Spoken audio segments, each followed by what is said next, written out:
It is time for I'm going to talk dirty to you for a second. Math.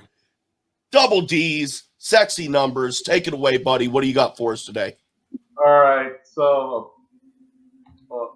all right, here we go. So we've heard this question for years now. Who do you got? And it's basically who's going to win this match. And we've always wanted, personally, there's always been a one, like who's going to win. We would like to know who would win. And there is a formula that can predict who has the greater possibility to win, with obviously probabilities and everything. So so here's the formula.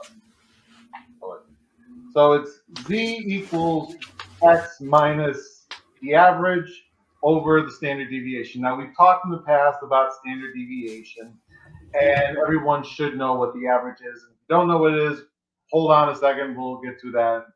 But first, let's talk about the new things, x and z. So x can simply be any number. It can be an opponent's average. It can be a competitor's previous score. It can be the high and low scores from a confidence interval. It can be anything. It can be a number that we picked out of thin air, apply it there, boom, it's anything. And z, it represents a z score. And basically, when you solve for x, when you solve everything, you get a number. It can range anywhere between -5 and 5. And you will look that up, and that represents the percentage of the possibility of that competitor winning. So let's take, just to kind of give everybody a visual. All right, let's take the example z equals 1.42. You have on the first column, you have anywhere between 5.0 and lower. And on the first column, you have everything on the hundredths place. And you would find where 1.4 and where 0.02 cross. And for that, it's 0.9 or 0.92. I'm just going to round up because I'm not going to complex everything. Now, usually we would be done here, but it depends on what you're looking for. If you're looking for values that are higher than x, you would subtract that number from 1, and that's the values that are greater than 1. That's the probability of a competitor gaining over the value of x that we pulled.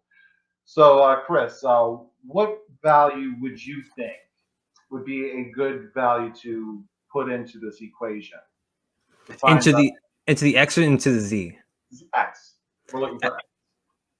Okay. Ooh, geez, I haven't done math in literal years. Well, just pick something. It doesn't matter what it is. I'll tell you whether you're right or wrong. Oh man. Jesus. Okay. I have 3 options here for you if you would like some help. There's the opponent's average, the competitor's previous score.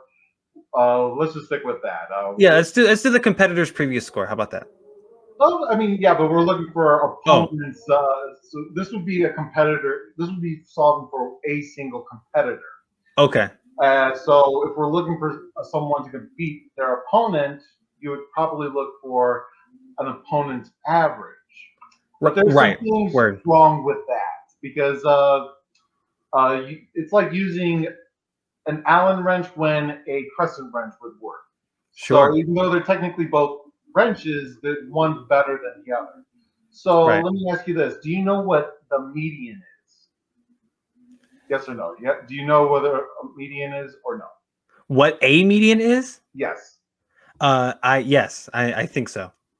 Okay, so just let me move on, because so basically the median is the middle number of your data set. So let's start with the average, because that's what everyone knows.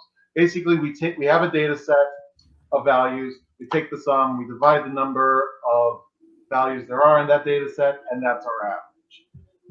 The median is a little bit different. It can be the average in some cases, but not in all. So if you're dealing with an odd number in your data set, you usually list the numbers from least to greatest, and you pick the middle number. with the even data set, you take the average of the two middle numbers. So it's basically, so that way you have a middle number of the ground. The interesting thing is that the median, when it's not the average, it tells you where all the data is coming from. So let's look at this example right here. So we have 5, 2, and 11. So we list the numbers from least to greatest. That's the sum. We take the sum of that. That's 18 divided by the three numbers we have. The average is 6. Now, since we have an odd number in our data set, the middle number is 5. And the median is below the average. And that tells us that all of our data, most of our data points are coming from below the average. And this way, if you can beat that, you most likely will beat your opponent. So that's why I'm personally using the median. You can actually have another number substitute for X, and it would still work out, and maybe you will actually provide the same. What's up, man? My brain is bleeding right now.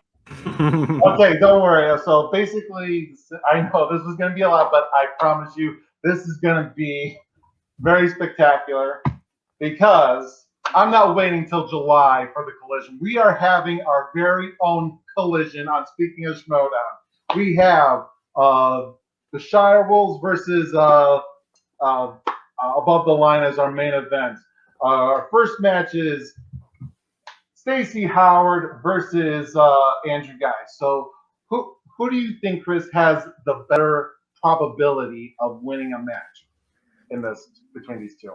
If I had to pick one, I'd say the higher probability would go to Stacey. You are correct. Based on her data set. Holy shit. Yeah, Stacey Howard has a 73% chance at winning, a probability of winning, whereas Andrew Guy has a 27% chance of winning.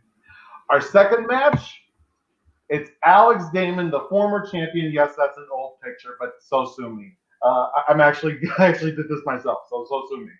Versus Sam Whitworth, the long-awaited match. They're going head-to-head. Who do you think? Who do you got in this match? Oh man, I'm assuming Damon. You are correct, but it's not as bad as the previous one. Alex Damon has a 64% chance at winning, whereas Sam Whitworth has a 36% chance at winning. So it's a little bit higher, but obviously Alex is the favorite to win in this match. So yes, the third match in our lineup, Mara Kanopik versus the Smasher Kevin Smets. So who do you got in this one, Chris? Oh no. Smets all the way, baby. Based off of record alone, I'm gonna say Mara. I hate to do this to you, Frenchie.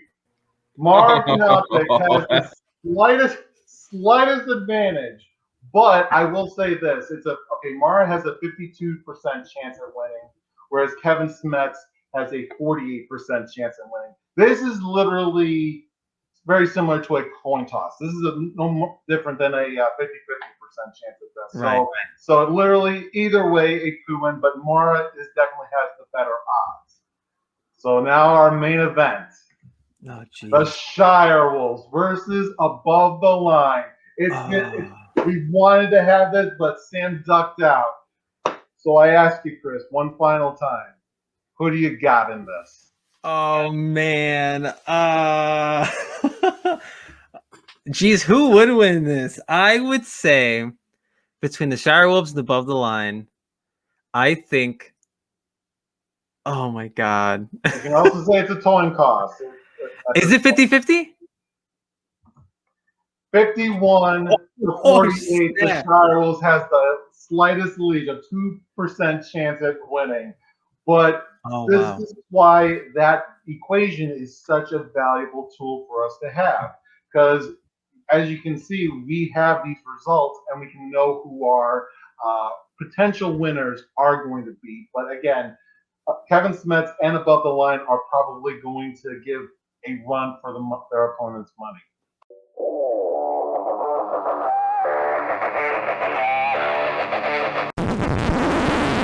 You want to hear something funny? The mic wasn't on that whole time. No way. Yeah, for real. Oh, wow. So smooth.